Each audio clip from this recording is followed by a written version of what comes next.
How to fix Forza Horizon 5 error code FH202. To fix Forza Horizon 5 error code FH202, try 1. Ensure your PC specifications meet the game's requirements fully.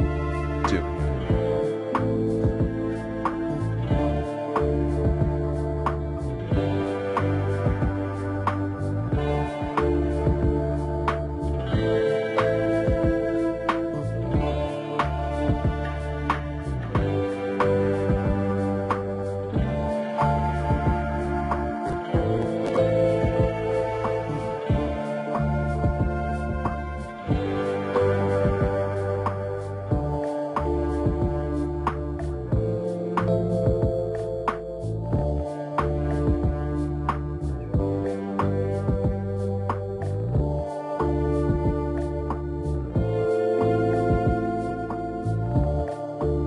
Download/update your graphics drivers to the latest version using the recommended Avast driver updater in this video guide.